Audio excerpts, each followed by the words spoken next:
Pragmata has one of the best platinum runs I've ever encountered in video games, and it's just another reminder that Capcom is still the undisputed GOAT. And yeah, before we even dive in, I'm more than qualified to say that. 39 platinums might not sound insane to some, if you're a basement dweller, but I was one of the first 25 people to platinum Devil May Cry 5 Special Edition. I'm sitting in the .2 who conquered the Abyssal Road in Ninja Gaiden 4 on PS5 and grabbed the 77th platinum worldwide for Shinobi, The Art of Vengeance on PlayStation 5. What's up, boys and girls? It's Daddy Lokedog, guy who came to town to permanently steal your girl again, effortlessly, Hater Slayer, and absolute lunatic trophy hunter, back again with another platinum video. Before we get this party started, go ahead, smash that like, drop a sub, and if you're new, ring that notification bell so you never miss when Daddy comes home.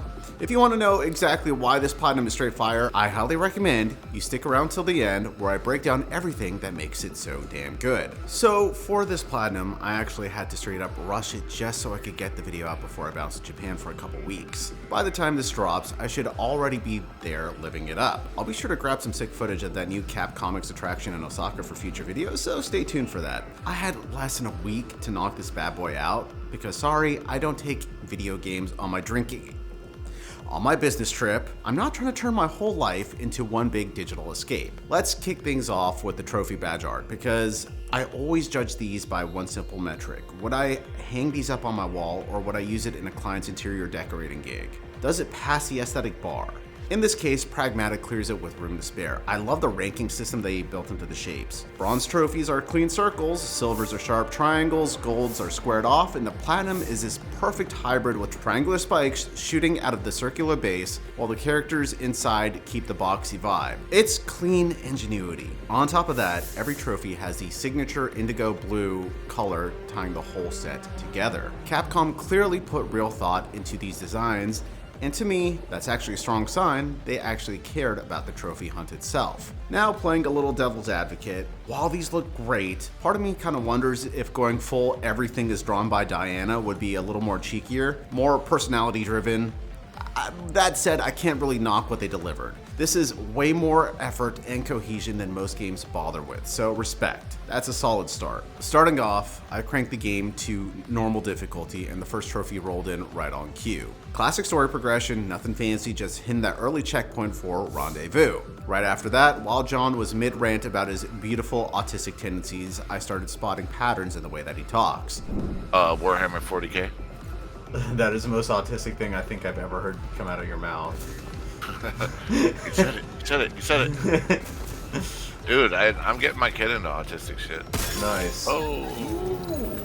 Turns out that same eye for detail also helped me find a hidden mini cabin. So yeah, some might say it was well spotted. But y'all know how we get down in the Discord, link is in the description. We turn everything into bar talk and those little conversational nuggets matter, especially when we're raising Diana out here. Gotta teach her the underrated power of small talk. Soon thereafter, we smoked the first boss just after a few tries. Bro could not hold a candle to us. I was out here feeling straight electricity surging through my veins like I just popped off like a Super Saiyan transformation. Yeah, I was definitely on a bit of a power trip. A little later, we put Diana on game by gifting her this Fisher-Price basketball hoop. I let Diana in on some people that exist back on Earth.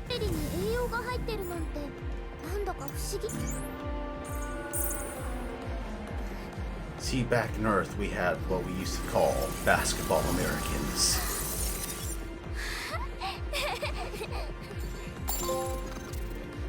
The fact seemed to excite her, but real talk, I gave her the gift. Yet the real joy, that warm, fuzzy feeling of giving, nah, it was all for me?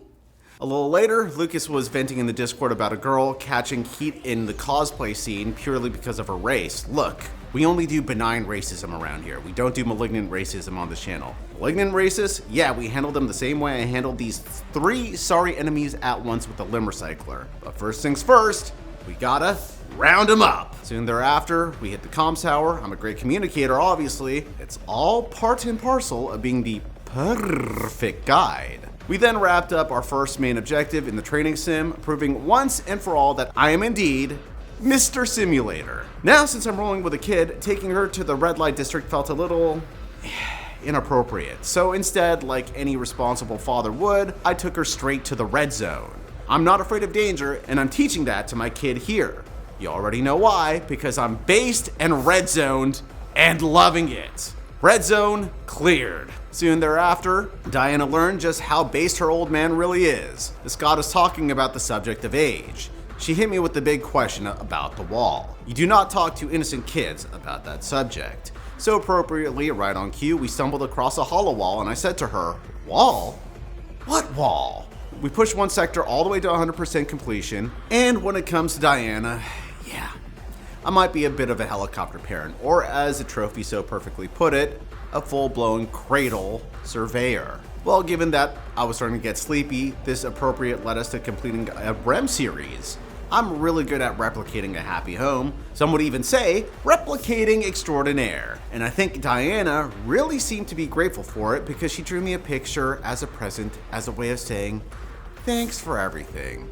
Aw, so sweet. Then it was time to call it a night, so we wrapped up our first bingo card with a full-on blackout. That's lights out, perfect environment for some shut-eye. 14 trophies in one night? Not bad. Not bad at all, sweetie. You know, in that first session, John cracked a pretty funny lolly joke about Diana being 9,000 years old.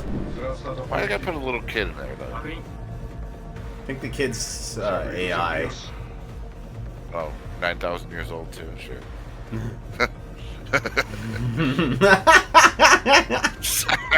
I'm trying to pay attention. All right, I'm paying attention.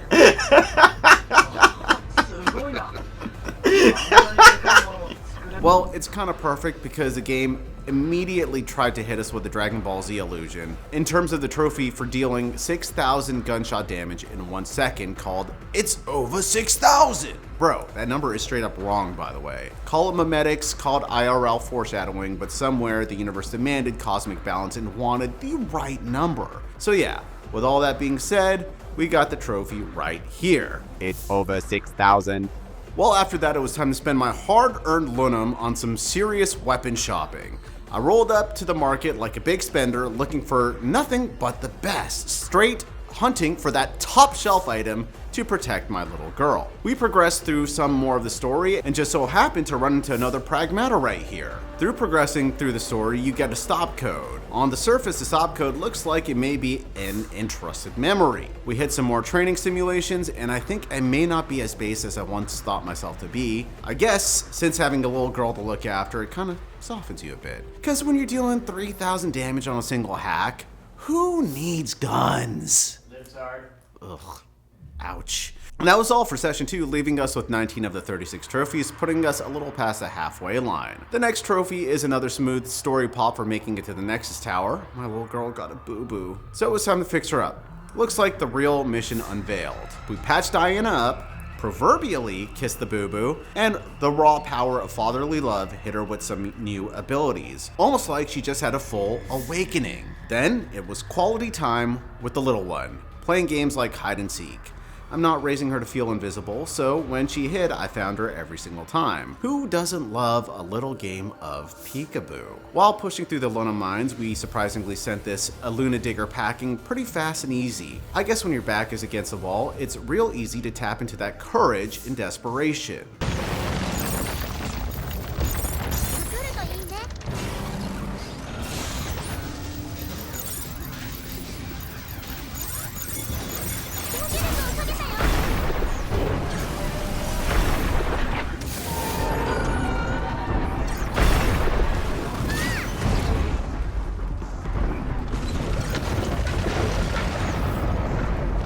But you know, real courage has a special kind of power. Fuels you, keeps you pushing, makes you do wild shit like blacking out that final print card and earning every obtainable weapon, hacking node, and ability during the main story.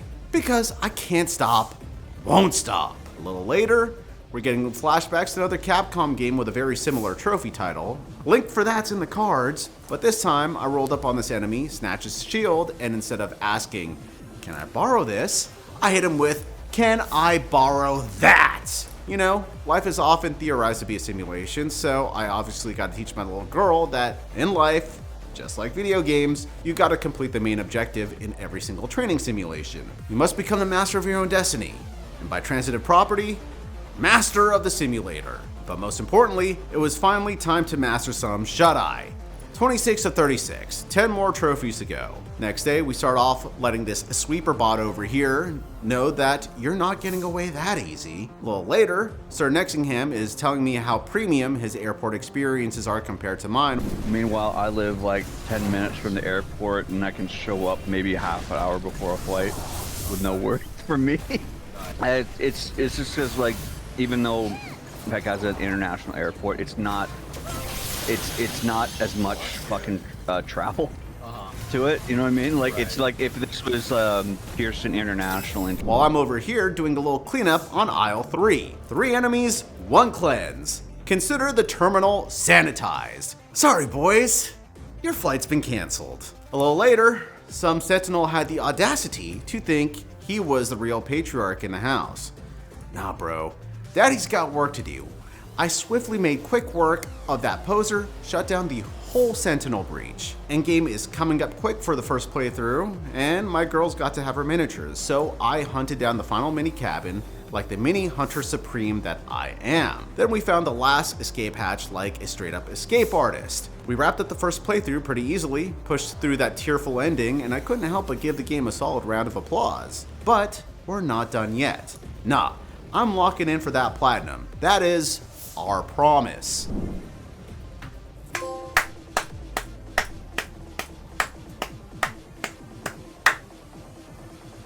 This might be a 10 out of 10 game.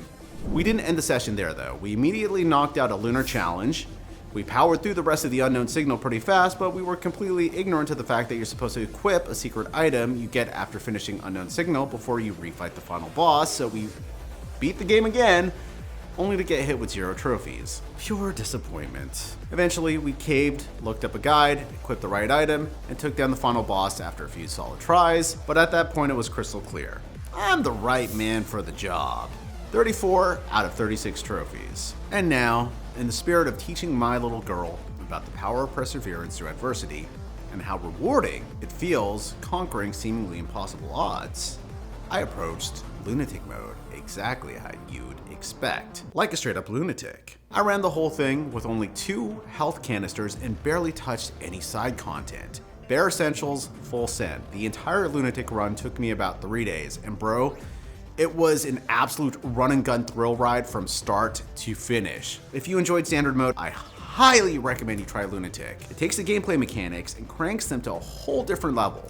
Not gonna lie though, I played some parts like a complete idiot. This one boss right here took me a solid 25 minutes because I forgot you're supposed to cleanse him to make the fight smoother and way faster. But even with the dumb mistakes, it was never tedious. These boss fights were genuinely fun and engaging, bullet sponges and all. I'll drop a link to the full playlist of every lunatic boss on my other channel down in the description. In retrospect, it was an absolute blast in the Discord the whole time. Matter of fact, this is around when Lucas found his true calling, going into VR chat, age regression roleplay rooms, and LARPing as a Yakuza baby looking for his mommy. お前って俺のママやん。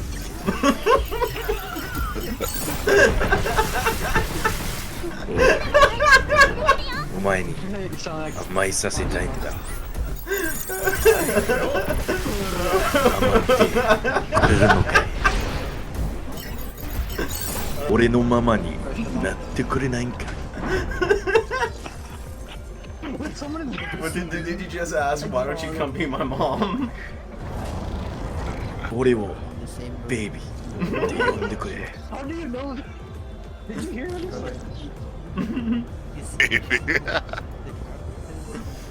All right. Do you want to see me ask a group of Japanese people to be my mom? I'm gonna say like gangster style. I'm just gonna walk up and be like, yo. 甘えさせたいって決まってんねんなあ、俺が。俺にいっぱい甘いことをしてくれて。